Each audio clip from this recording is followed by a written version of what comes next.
Dando início à nossa programação da manhã, convidamos para a primeira palestra do dia os desafios e oportunidades ao implantar fundos municipais de assistência à saúde. Convidamos ao palco Franciane Pinho, diretora técnica do Fundo de Assistência à Saúde, do Prefel. Convidamos também Renato Mendonça Abreu, presidente do Prefel. Convidamos Henrique Medeiros, diretor de assistência do Canoas Prev, e convidamos Tânia Mara Souza, chefe de gabinete do Prefel.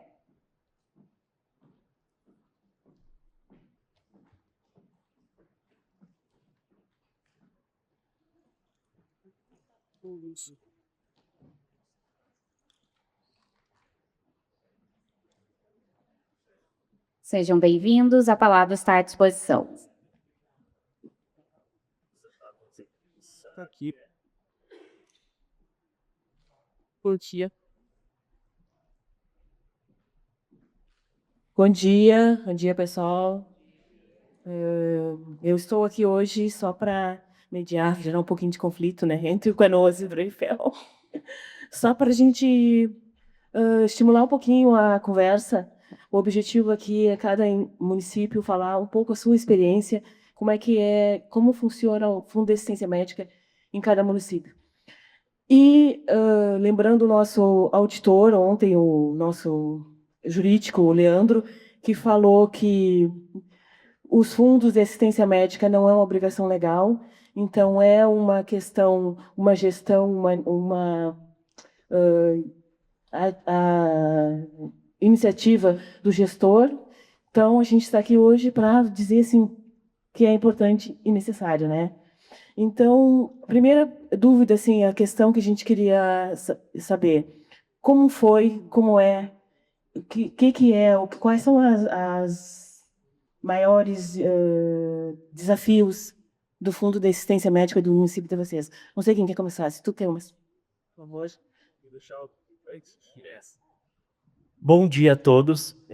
Meu nome é Henrique, né, Medeiros, como foi anunciado anteriormente, sou lá do Canoas Prev, que é um instituto de previdência e assistência à saúde, assim como o pessoal aqui do Previpel. Primeiro eu queria agradecer o convite, muito obrigado. A gente participa de alguns eventos junto. Ano passado vocês estiveram lá nos prestigiando. Então é um prazer estar aqui, um prazer conhecer, enfim, a cidade, conhecer a casa de vocês. Voltando à pergunta, como que foi iniciado o Canoas Prev? Eu estou no Canoas Prev desde 2009, né, no concurso que foi feito, mas o Canoas Prev ele iniciou suas atividades em 2003. Em 2013, então, surgiu o Fundo de Assistência à Saúde e o Fundo de Previdência, né, o FACEM e o FAPEC. Antes do FACEM, existiam outros fundos, né, da própria prefeitura, mas que acabaram, enfim, entrando em falência e não deram continuidade. O Canoas Prev, quando teve a questão do regime próprio de previdência, o prefeito, na época, disse para os servidores, olha, vocês podem levar a previdência para ser uma autarquia, mas vão ter que levar a saúde junto. E até hoje é a brincadeira, né, que a gente tem lá. Não, olha, tivemos que pegar o FACEM também, o Fundo de Saúde, porque foi obrigado.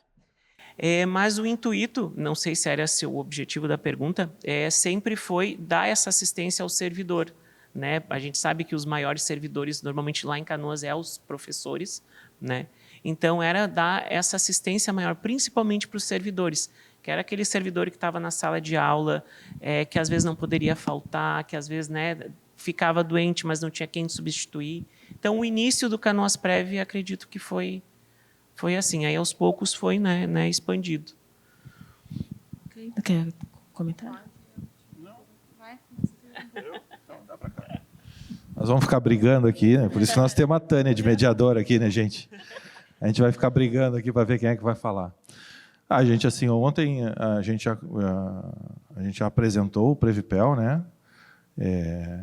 Como ele foi criado, o Fundo de Assistência Médica. O nosso Fundo de Assistência Médica, ele, como já foi dito, né, tem 53 anos, foi criado lá em julho de 1972, né, para dar assistência à saúde aos nossos servidores, né, e como eu também falei ontem, né, desde então vem promovendo a saúde dos servidores, aí a gente tem tido sucesso nessa questão. Como sempre, a gente não consegue, por ser um fundo de assistência médica, não é um plano de saúde, né, a gente não cobre tudo aquilo que as pessoas desejariam, mas a gente promove uma facilidade aí para a saúde dos nossos servidores, o que é muito importante, né?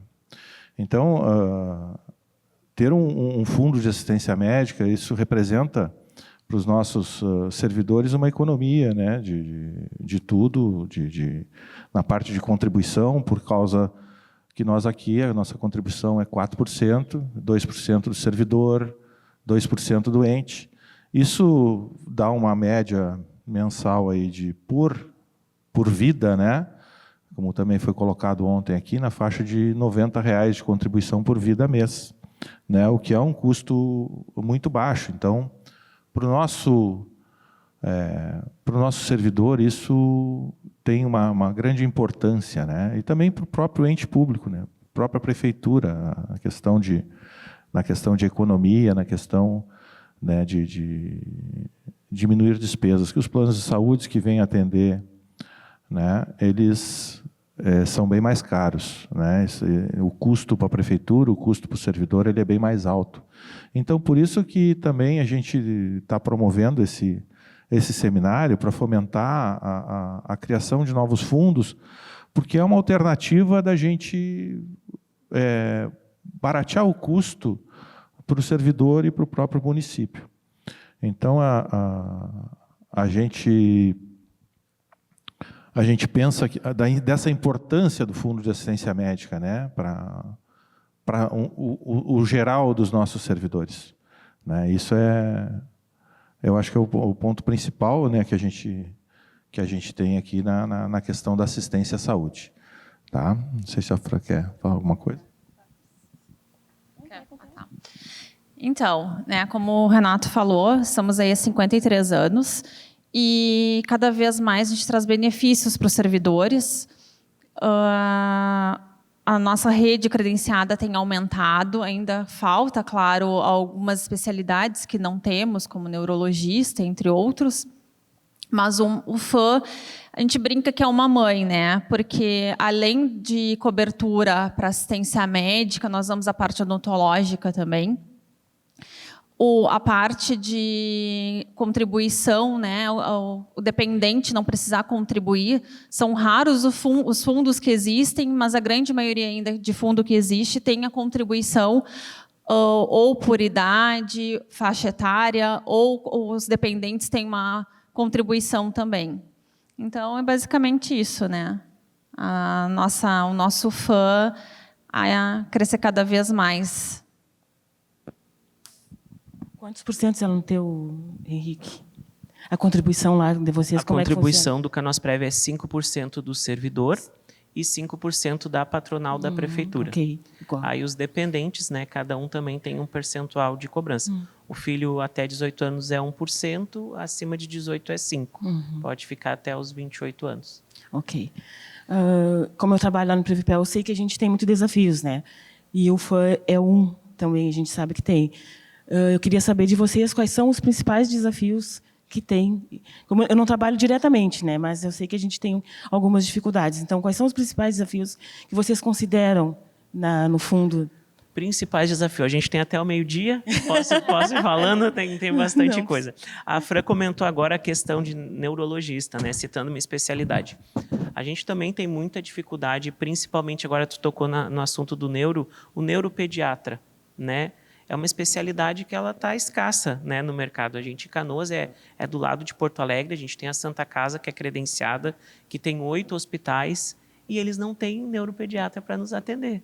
Né? O que é endocrinologia, né? Agora com as canetas emagrecedoras precisando de receita. Muitos endócrinos deixaram de atender planos e fundos para atender particular, que para eles é mais rentável. Então, eu acho que qualquer plano de saúde, até Unimed, Bradescos, eles também têm as mesmas dificuldades que nós, né, na questão de especialidade. E eu acho que uma das principais dificuldades é exatamente essa, a gente manter um valor acessível para o nosso beneficiário, e, às vezes, o nosso beneficiário não consegue ver que a gente tem um outro lado, que é o com credenciado, que está ali todo mês pedindo um reajuste, né, hospitais que, às vezes, Eu tenho uma experiência na volta da pandemia, lá por 2023. Fazia 3 meses que eu tinha assumido a diretoria e eu fui num hospital de grande porte para falar sobre reajuste. E eu achei muito engraçado que o início da negociação foi assim: olha, durante a pandemia a gente teve muito gasto e a gente quer apresentar os novos valores de diárias e taxas. Tinha aumento de 150%, 200%. E eu disse, não tem como. Né? A gente não é uma Unimed, um Bradesco, né? A gente é um fundo de assistência, é um fundo solidário. Né? A gente quer o equilíbrio financeiro, a gente também não quer arrecadar mais, mas também não quer sair no prejuízo. Então, esses valores para nós são insustentáveis. E a gente sabe que o IP, por exemplo, que é um instituto, né, gigante, com 800 mil vidas, eles também têm essas mesmas questões que nós, podendo ser um pouco menor, mas também tem. A gente está agora também, que eu colocaria como um dos pontos de desafio, é a questão do processo licitatório, né? Porque é isso que às vezes o pessoal não entende. A gente continua sendo um órgão público, a gente, diferente de qualquer outra autogestão, a gente conversa muito ali com o pessoal do Banco do Brasil, que tem a CACI, o pessoal da Cabergs, do Banrisul. Eles têm uma empresa, um produto que eles gostam, eles vão lá e contratam, né? Conosco não funciona assim. Tu tem que montar um ETP, um TR, um edital. Muitas vezes a gente não tem conhecimento naquela área e tu tem que ter requisitos que realmente tu não vai pegar qualquer empresa, uma empresa que vai te dar problema. Então, eu vejo também essa questão do processo licitatório um desafio.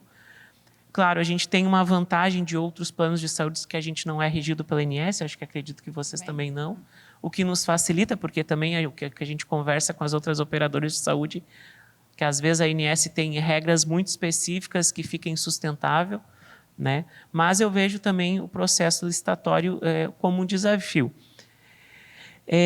Eu acho que é isso, por enquanto. Se lembrar de mais alguma coisa... Os desafios do FAM são vários, diversos também, mas hoje que está no topo para nós é a função da tabela. Nós utilizamos a tabela Brasíndice para medicamentos e para materiais, né, e medicamentos a CEMED. São valores astronômicos, alguns materiais ali, equipos, se tu for te basear ali pela Brasíndice é insustentável, não tem como. Então, a gente tem que acabar ainda abrindo sempre... olha o valor e tentar negociar. Então, a tabela é Brasíndice, mas você está sempre negociando ali com o hospital, ligando mês a mês, esse material hoje está caro, essa medicação, né? Então, é sempre uma novela. Então, nós estamos agora em cima de tabelas próprias, criando uma tabela própria do FAM. Então, esse está sendo um desafio gigante para nós. Nós tentamos até contratar uma empresa, só que ficou muito oneroso o valor. Então, assim, né, a gente teve que tentar... e agora trabalhar em cima disso e criar nós mesmos a tabela. Então, hoje é o desafio maior. A parte, né, dos credenciados, como sempre tem edital, então os profissionais que têm que vir até nós, né, nos procurar e tudo, então a gente acaba não tendo algumas especialidades. O neuro, o pediátrico, então aqui não tem. A parte de neuro é muito cara a consulta, então eles não querem ganhar um valor de consulta que a gente acaba pagando, a gente sabe que é muito baixo, mas para o servidor não é baixo esse valor que a gente desconta, né, é alto. E assim como o endócrino também não temos, entre outras especialidades, mas, né, é uma balança. Como eu disse anteriormente, temos a parte médica, temos a parte odontológica, então uma coisa acaba compensando a outra, né? E quer complementar alguma coisa disso? Não, com relação aos desafios, né? Eu acho que o grande desafio que nós temos é manter a nossa assistência, né, com o percentual de contribuição que temos, né? Ontem foi visto aqui pelo cálculo atuarial que o nosso fundo ele é saudável, né? Ele tem uma sobrevida aí muito importante. Mas também a gente viu que a inflação médica, né, essa que o Henrique acabou de falar aqui dos 150%, 200%, né? Isso é uma coisa que vem, né? E nós aqui no nosso município, agora há pouco tempo, foi criada uma associação dos hospitais. Os hospitais eles se juntaram, né? Eles se juntaram para pressionar os planos de saúde, os fundos de assistência médica, certo? Então, nessa associação aí, o objetivo é tentar, sei lá, resolver o problema financeiro dos hospitais, em vez de tentar resolver o problema financeiro melhorando a gestão, eles tentam resolver o problema financeiro aumentando as contas, né? Eu ontem aqui também falei que o nosso fundo de assistência médica, em 2019, a gente passou por uma dificuldade muito grande, nós praticamente quebramos, né? E só a notícia, eu associo a isso, tá? Porque assim, um plano de saúde, um fundo de assistência médica, do nosso porte, que temos 18 mil vidas no município de Pelotas, ele quebrar, isso não é bom para ninguém. A isso eu também atribuo a questão de nós termos sobrevivido àquela crise de 2019. Não é bom, sabe? É que nem um banco quebrar para o sistema financeiro, né? Não querendo fazer alusão ao master lá, tá? Mas assim, da mesma forma, entende? Não é bom para ninguém quebrar um fundo de assistência médica. Então, os próprios credenciados foram lá e puxaram o freio de mão da cobrança em cima de nós. E também nós implantamos a parte das auditorias, né, das contas, e começou a se fazer glosas, começou a se olhar para as notas fiscais que chegavam dos hospitais e começamos a fazer isso. Por isso que acabamos sobrevivendo. Mas é uma constante, ontem estava falando com as meninas ali de Jaraguá, né, e por incrível que pareça, acontece a mesma coisa lá. Né, o pessoal parece que vai pesquisar lá na tabela CMED, lá, qual é o remédio que tem o maior custo. Né? O custo mais alto da tabela CMED lá e o menor custo no mercado. E é praticamente mensal que surgem novos medicamentos, né? Não vou dizer mensal, mas surgem periodicamente, surgem medicamentos novos que passam a ser receitados pelas instituições que têm um custo pela tabela CMED de R$ 1.200, R$ 1.300, né? 1.000 e pouco. Aí tu vai olhar aquele remédio lá no mercado, né? O quanto custa, ou vai lá e pede a nota fiscal, que é o que a gente faz hoje, tá, gente? Que é o cuidado, né? Para a gente se manter vivo. Vai lá e pede a nota fiscal e o hospital pagou R$ 25 no remédio. Então, assim, isso é o desafio que a gente tem, esse é o grande desafio que a gente tem, né? Ele é diário, né? É o controle das contas, é o controle daquilo que é gasto, tu estar sempre atento, porque parece que existe uma avidez por parte do mecanismo de saúde com relação aos fundos, com relação aos planos, né? Que ontem também conversando com um outro rapaz, eu não me lembro exatamente quem, que também a própria Unimed estava passando pela mesma situação, né, de atendimento. Então, os planos todos, eles têm essa dificuldade, os nossos fundos têm essa dificuldade. Então, eu acho que esse é o maior desafio. A gente, um dos, né, não o maior, né, mas um dos desafios que a gente tem, né, é manter a assistência aos servidores, né, num nível razoável, que é o nosso caso, né, que a gente tem uma série de limitações aqui, de coberturas, Henrique, né, para justamente nós proporcionarmos essa assistência à saúde, que não é uma assistência à saúde total, que nem um plano de saúde, mas ela abre as portas para a assistência à saúde e faz com que os nossos servidores possam ter serviços, né? Até para o Henrique, que né? A gente dá uma cobertura de R$ 6.000 para o servidor por matrícula, né? R$ 6.000, agora em abril vai passar para 6.600, que nós estamos colocando um reajuste de 10%. Por matrícula ano, para as pessoas utilizarem em procedimentos tanto cirúrgicos quanto ambulatoriais, ali, aqueles procedimentos tipo de endoscopia, colonoscopia, que são feitos, né? A cirurgia de vesícula mesmo, a cobertura. Pelo menos aqui na nossa região, a gente consegue cobrir com esse valor, as pessoas conseguem fazer os exames, né, sem custo nenhum, fazer uma cirurgia de vesícula também sem custo nenhum. Tem um colega que é o presidente aqui do Conselho Deliberativo, que a esposa dele fez uma cirurgia também, e também não teve nenhum custo. Então assim, isso proporciona um certo conforto aos nossos segurados, aos nossos servidores, né? E claro, temos limites e colocamos limites de gastos em hospitais para a gente não esvair os nossos recursos. Então, esses são os desafios, né? A gente conseguir continuar com essas contribuições baixas, tá? Porque a gente vê Canoas aqui, a contribuição lá é 10%, mais os dependentes. Isso, é 5 mais... o que o Canoas recebe lá é 10% no total ali, né? Mais os dependentes, que aí varia pela faixa etária, que, né, não vamos esmiuçar a coisa de tal forma, né? E nós aqui estamos trabalhando com 4%. Né? E vamos frisar que o salário dos servidores municipais de Pelotas talvez seja, no estado do Rio Grande do Sul, né, Antônio? Talvez um dos menores salários de funcionários públicos do estado estejam em Pelotas. Né? Nossos padrões de salários aqui são realmente baixos, tanto que vocês vejam que a média de arrecadação por vida, no caso, né, é em torno de R$ 90, foi dito ontem pela nossa atuária, né, pela Sueli. Então, esse é o grande desafio, gente, é manter a assistência à saúde, e pelo que nos foi apresentado pela nossa atuária, a gente está saudável, graças a Deus estamos conseguindo desenvolver a saúde no nosso município aqui, promover a saúde dos nossos servidores, né, mesmo com um custo baixo, e isso é com gestão, isso não é com aumento de contribuição. Né? A gente foi salvo, digamos assim, o Fundo de Assistência Médica, né?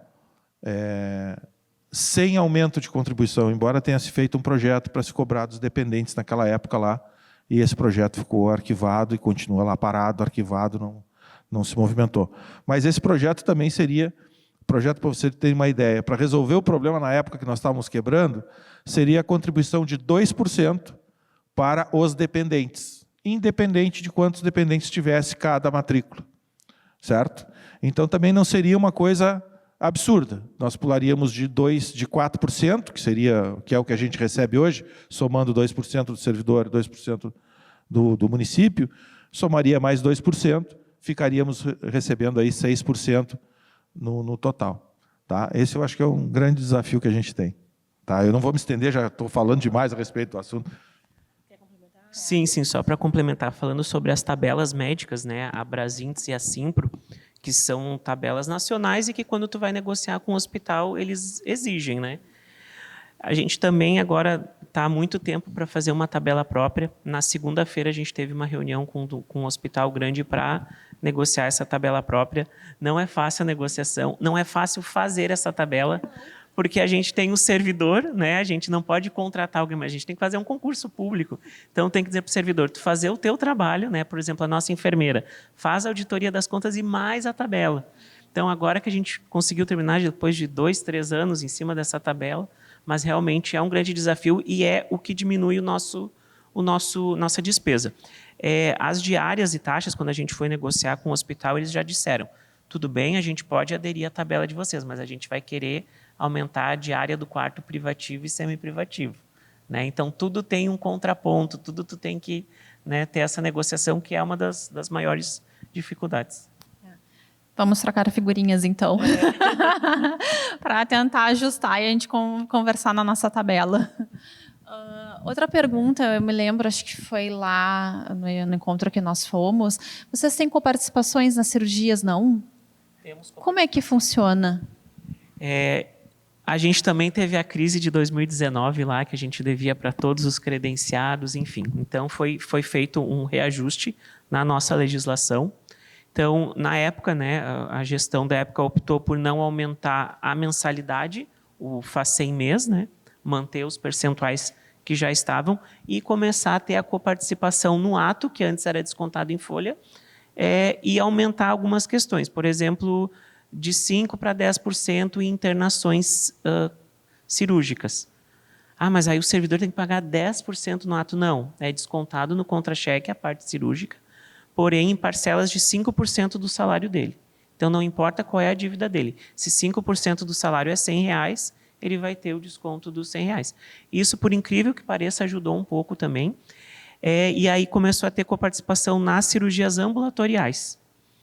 Diminuiu também o percentual, mas o servidor, aquela cirurgia que é eletiva, ele tinha que pagar direto para o hospital a coparticipação. Isso ajudou muito na questão da cirurgia bariátrica. A gente tinha uma demanda muito grande e era tudo descontado em folha. Quando a gente começou com a participação direto no hospital, a gente viu que deu uma reduzida, né, na questão, por exemplo, da cirurgia bariátrica. Nós sabemos que a saúde ela é difícil, pelos depoimentos que foi falado aqui. Então, eu gostaria de saber, assim, é possível fazer melhorias? Quais são as melhorias que vocês têm previsão para o futuro? Vou começar, então. Uma das melhorias... Obrigado, estou me sentindo em casa. Uma das melhorias é a questão da nossa legislação, que ela foi alterada a última vez em 2021, e a gente tem achado ela muito rígida, né? A gente quer trazer ela melhor para o nosso beneficiário, até porque se perdeu muitas vidas nesse tempo. A gente não consegue hoje alcançar os altos salários da prefeitura, porque para eles não é vantajoso o percentual de 5%. Então, o nosso atuarial fez um estudo para ter o limite, assim como o IP fez, por faixa etária. Então, o nosso servidor ele vai ter a opção ou do desconto de 5% ou pela sua faixa etária. Ah, de 40 a 50 anos é X valor. Tá, esse valor, para mim, é melhor do que 5% do meu salário. Então, a gente acredita que com essa mudança a gente vai conseguir, principalmente ali procuradores, o pessoal da Câmara de Vereadores, que muitas vezes não adere. A gente tem investido bastante em telemedicina, principalmente por causa dessas especialidades, porque o que acontece com a telemedicina? Não temos neurologista em Pelotas, ok, tem poucas especialidades, poucos médicos se formando. No momento que eu utilizo a telemedicina, eu consigo ter neurologistas do Brasil todo, né, com os valores hoje que eu pratico. Então, isso tem nos ajudado muito, claro, principalmente ali para o servidor aposentado, a gente sabe que eles não gostam, né, da consulta virtual, da consulta online, eles gostam. Eu gosto, né, da consulta física. Mas o que a gente nota, principalmente das empresas de telemedicina, é que eles já fazem um acolhimento diferente até para conquistar o nosso beneficiário. Então, isso eu acho que é um dos pontos que tem impactado. E também a gente quer deixar de ser um plano de saúde, embora a gente não seja um plano de saúde que cuida de doenças, né? Mas de prevenção. Realmente ser um plano que cuide da saúde. A gente está agora num processo de credenciamento de uma empresa também contra a obesidade. Eles têm todo um trabalho multiprofissional com endócrino, psicólogo, nutricionista, que eu acho que é algo que vai dar um impacto, e não é para aquela pessoa que teoricamente estaria doente, é aquela pessoa que quer se prevenir, né, que quer evitar. Eu acho que prevenção é a salvação, né, a longo prazo para os fundos de assistência. Além de diminuir o custo. Eu sempre falo, eu não quero que o meu servidor deixe de fazer exame, pelo contrário. Quanto mais prevenção, a nossa carteira hoje lá do Canoasprev 25% são homens e o restante é mulheres. Quem que dá o maior custo? Os homens. Porque a mulher já tem a cultura da prevenção. Eu detesto ir a médico. Eu gosto de ir a médico. Tenho pavor de ir a médico. Então, o que acontece? O homem acaba não descobrindo, né, as patologias, as doenças que tem, e depois dá um custo mais alto na internação hospitalar. Então, é isso que a gente tem que começar a incentivar. Nessa mudança da lei, a gente não quer ter coparticipação para programas de prevenção e realmente começar a fazer programas de prevenção, controle de crônicos, que é aquele beneficiário que está sempre internando no hospital. Ele precisa de um acompanhamento para evitar a internação, porque a gente sabe que depois que entra, né, ali pela internação, aí não tem dia para sair, né, dependendo do hospital, logicamente. Acho que seria isso. Começar da prevenção, né? O ano passado, o nosso Conselho Deliberativo, então, solicitou que a gente voltasse e retomasse as campanhas que nós tínhamos em novembro e outubro, que era a prevenção, que era essas consultas gratuitas e alguns exames, né? Então, a gente retomou. E isso facilita e ajuda muito, né, a prevenção. Tu acaba estimulando as pessoas a ir a consultar, a fazer os exames e daqui a pouco ter um diagnóstico precoce, o que diminui nossos gastos futuros, né? Então, isso é muito bom. A ideia é ampliar também, fazer algumas campanhas preventivas para diabetes, hipertensão. E nós temos até um projeto piloto, o FAN estava com um projeto piloto de NR1, que é a saúde mental, né, do servidor, que é uma coisa que está muito em foco, né, que é bem prejudicial, acaba afastando muitos, principalmente os professores e o pessoal da área da saúde. Então, a gente pretende retomar o nosso projeto, que a gente deixou ele um pouquinho arquivado com a função do nosso seminário, que acabou nos tomando um tempo, né? Todo o Previpel se envolveu, né, para o nosso seminário. E só agradecer, né, a equipe, que é maravilhosa. E o que mais nós temos? A de telemedicina que tu falou, né, uma coisa que eu andei conversando com a nossa coordenadora de saúde, a possibilidade de colocar para psiquiatra e psicólogo a telesaúde, porque eu, em 2024, eu passei por um processo de depressão e eu fiz tratamento na telemedicina e foi maravilhoso, porque eu não tinha condições de sair de casa. E nem queria sair de casa. E então, teve uma época até que teve um período de psiquiatra, a gente conseguiu na telemedicina, depois tiraram, então é um projeto que a gente também quer retomar. Porque daí tu acaba tendo mais credenciados nessa área que aceitam o valor que a gente oferta, né, e aceitam fazer, então, a telemedicina, porque o custo deles é mais barato do que ter o consultório, alugar e tudo mais. Então, é um outro projeto que o FAN também está cogitando a hipótese de trazer para os nossos servidores. Quer comentar? Renato, quer comentar? Não, e as melhorias para o futuro, né, até a própria implementação da nova instrução normativa, que vai ter agora a partir de abril, né, onde a gente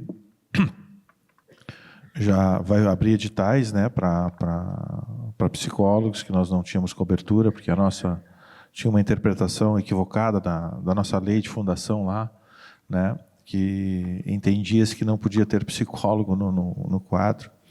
Né. Qual é as outras? Fran, me ajuda, que agora me fugiu aqui da ideia.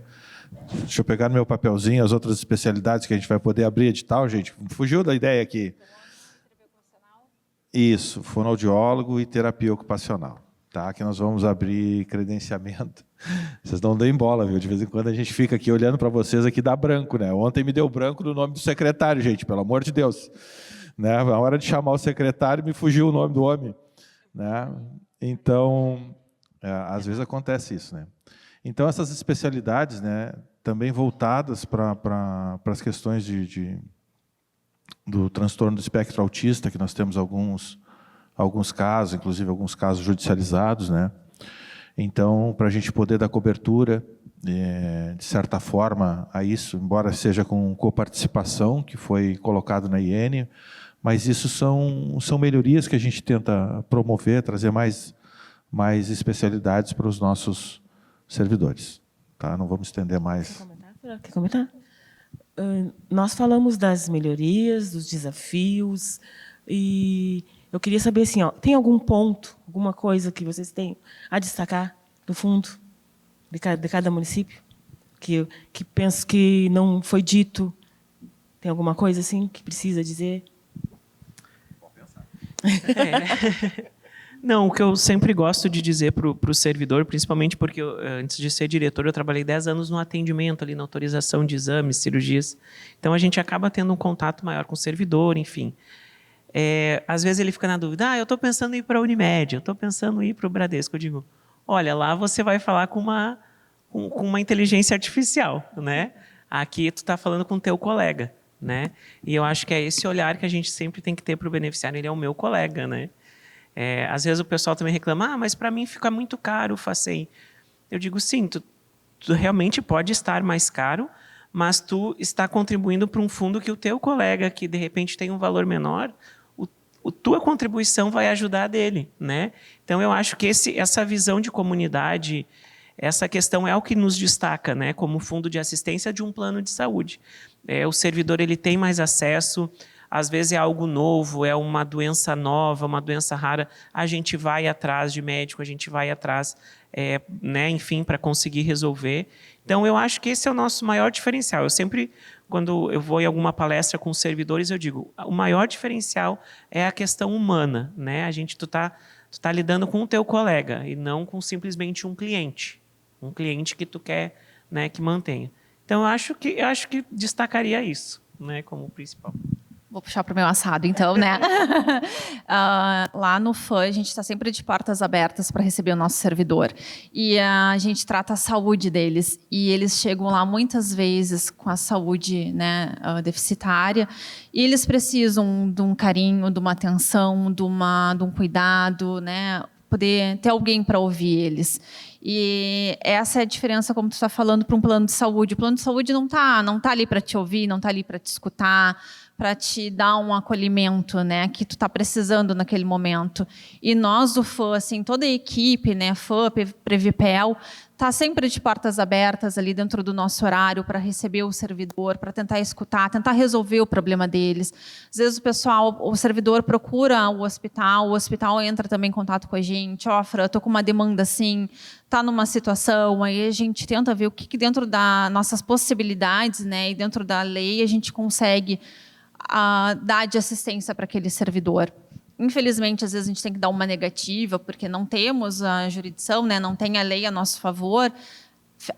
A gente fica triste, né, mas tudo que dá para a gente fazer, a gente tenta resolver, né, de toda forma possível.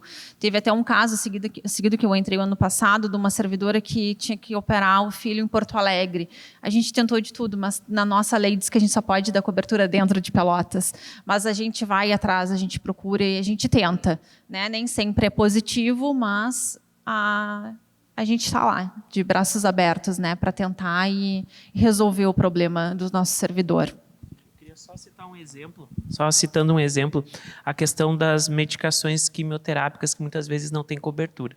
Isso para nós é muito horrível quando tu dá negativa para aquele teu colega, né? Mas é engraçado porque o meu médico, quando ele dá negativa, ele diz, olha, Henrique, não tem a evidência científica. E o médico que o beneficiário foi, o oncologista, ele diz, não, mas esse remédio é a solução. E ok, muitas vezes judicializa, ganha medicação e realmente aquele remédio fez. Mas, na maioria dos casos, isso não é 1 nem 2. O médico vai lá, a pessoa judicializa, consegue aquela medicação. 1 ano depois vem a justificativa. Realizamos a troca, pois não houve efeito. E aí tu fica pensando que foi 1 ano, né? Sendo que não tinha evidência científica para aquela medicação. E, às vezes, o servidor ele fica bravo conosco, né? Às vezes ele não consegue entender que é uma questão legal. E aí, no final, tu vê que realmente, se ele não tivesse ido por esse caminho, acho que isso também é uma das coisas que mais nos choca, assim, né? Mas a gente vê como desafio.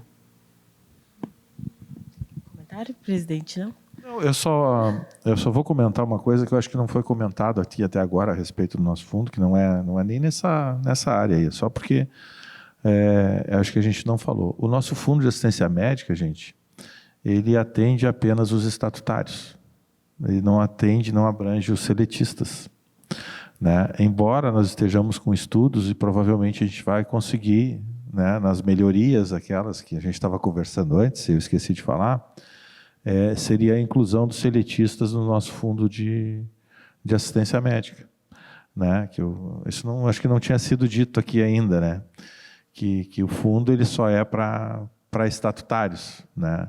E pelo cálculo atuarial que foi feito, existe a possibilidade ali da inclusão dos nossos seletistas, que agora vai ser analisado juntamente com os conselhos, juntamente com a prefeitura, para que seja incluído esses servidores ali que hoje não são atendidos, né, pelo fundo, que é uma coisa que as pessoas pedem há bastante tempo.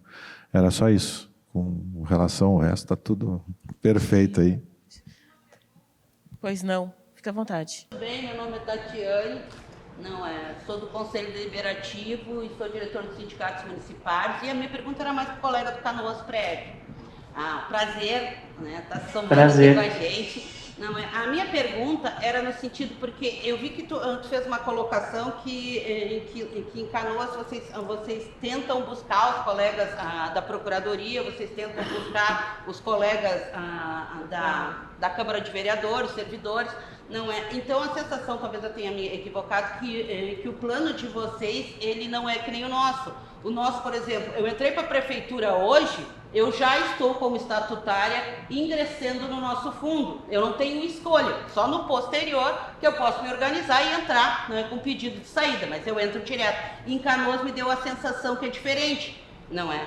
Está corretíssima. Pois é, então deixa eu só dar uma concluída, colega. Então, por exemplo, a realidade de Canoas, ela é um fundo de convencimento, não é? Nós, servidores estatutários do município, independente da nossa vontade, nós ingressamos no fundo, então nós passamos a criar recursos para esse fundo, independente da nossa vontade. Era só para mim entender, porque eu fiquei com a sensação que Canoas era diferente. O nosso fundo aqui tem o perfil, que qual é o perfil? Todos contribuem, não é? E nem todos utilizam. Tem colegas que têm Unimed, tem colegas que têm saúde maior, mas todos contribuem. É diferente de Canoas, não é? Exatamente. É diferente. Lá, o servidor ele pode optar por ter ou não o FACEN. Por isso que a gente tenta fazer sempre essa captação. Eu gostaria muito que fosse assim, sendo bem sincero com você, que o servidor, quando ingressasse, ele já tivesse o fundo, porque aí ele vê as vantagens que é. Né? Muitas vezes ele não vê vantagem, porque ele já está confortável. Sim, com certeza.